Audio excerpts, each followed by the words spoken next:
800 millions d'euros. C'est le montant astronomique qu'une compagnie aérienne est prête à débourser pour te donner un Wi-Fi digne de ce nom en plein vol.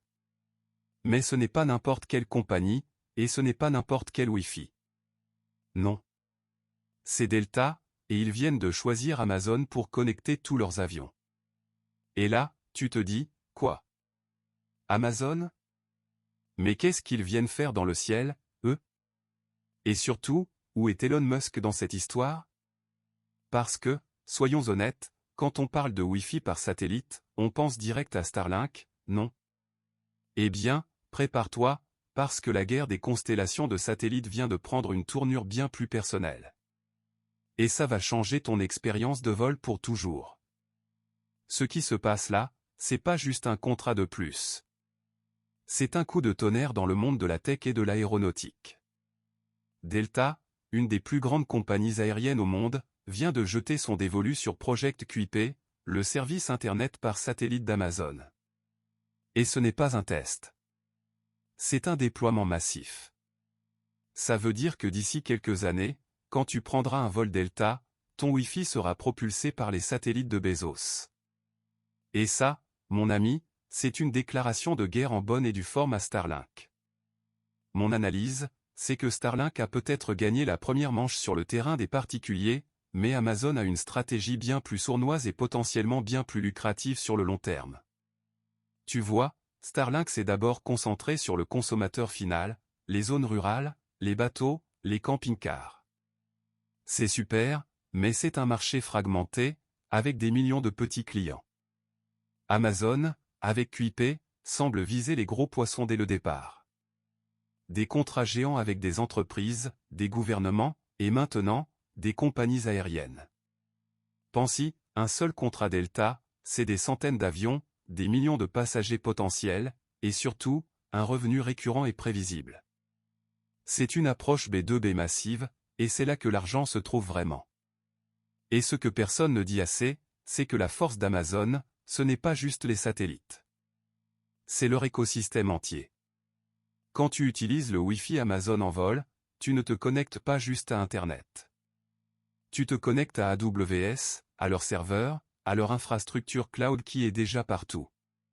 Delta, en choisissant Amazon, ne prend pas juste un fournisseur d'accès. Ils intègrent une solution complète. Ça peut vouloir dire des services de divertissement exclusifs, des mises à jour logicielles plus fluides, et une intégration plus profonde avec les systèmes de la compagnie. C'est une proposition de valeur bien plus riche qu'un simple tuyau Internet. D'ailleurs, si tu kiffes ce genre de décryptage tech où on va au-delà des gros titres pour comprendre ce qui se passe vraiment, abonne-toi, ça m'aide énormément et tu rates rien des prochaines vidéos. On a déjà vu ça avec Google et Microsoft dans les années 2000, t'as vu? Google a dominé le grand public avec la recherche, mais Microsoft, avec ses solutions entreprises, Windows Server, Office 365, a toujours eu une assise financière colossale. C'est la même dynamique qui se met en place ici. Starlink, c'est le Google des satellites, génial pour les particuliers, mais Amazon vise à être le Microsoft des infrastructures spatiales. Et crois-moi, quand Amazon se positionne sur un marché, ils ne font pas les choses à moitié. Ils ont les poches profondes, une logistique de dingue et une capacité d'exécution qui fait peur. Ma prédiction? Dans 6 mois, on va voir d'autres compagnies aériennes annoncer des partenariats similaires avec Amazon. Et c'est là que ça devient intéressant, Starlink va devoir réagir. Ils ne peuvent pas se permettre de perdre le marché aérien, c'est trop gros. On pourrait voir Starlink proposer des offres plus agressives aux compagnies, ou même développer des solutions spécifiques pour l'aviation qui rivalisent avec l'intégration d'Amazon. Parce que pour l'instant, Starlink a des accords avec des compagnies comme JSX ou Hawaiian Airlines, mais ce sont des déploiements plus petits, moins généralisés que ce que Delta et Amazon prévoient. Le défi pour Starlink, c'est que leur hardware est peut-être plus simple à installer, mais l'intégration logicielle d'Amazon est un atout majeur. Et toi, tu ferais quoi à leur place? Tu paries sur la simplicité et la rapidité de déploiement de Starlink, ou sur l'écosystème intégré et la puissance d'Amazon? C'est un choix cornélien pour ces compagnies. Mais alors, ce que ça change pour TOI, le passager lambda? Eh bien, Prépare-toi à dire adieu au Wi-Fi capricieux et au débit de la préhistoire en avion.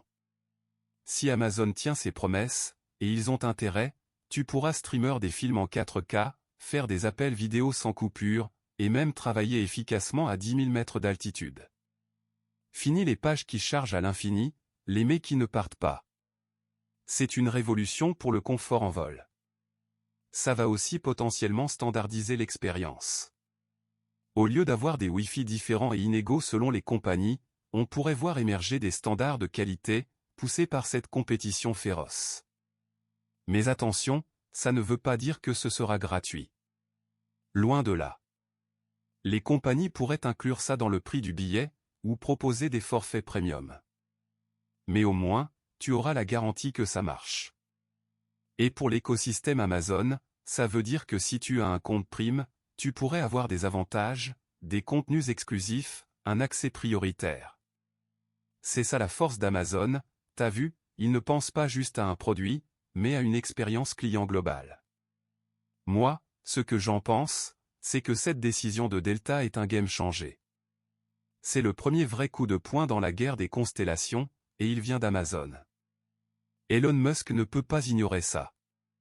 Il va devoir s'adapter, innover encore plus vite, et peut-être revoir sa stratégie B2B. La compétition, c'est toujours bon pour nous, les consommateurs. Ça pousse les géants à se dépasser, à offrir de meilleurs services et des technologies plus performantes. Mais une chose est sûre, le ciel est devenu le nouveau champ de bataille des milliardaires, et on est juste au début de cette guerre épique. Si ce genre d'analyse te plaît et que tu veux comprendre les vrais enjeux derrière l'actu tech, abonne-toi et active la cloche pour ne rien rater. Dis-moi en commentaire, tu penses que Starlink peut encore rattraper son retard sur le marché aérien, ou Amazon a déjà pris une avance décisive? Et surtout, envoie cette vidéo à quelqu'un qui devrait absolument voir ça, on a besoin de plus de discussions comme ça. À très vite pour la prochaine.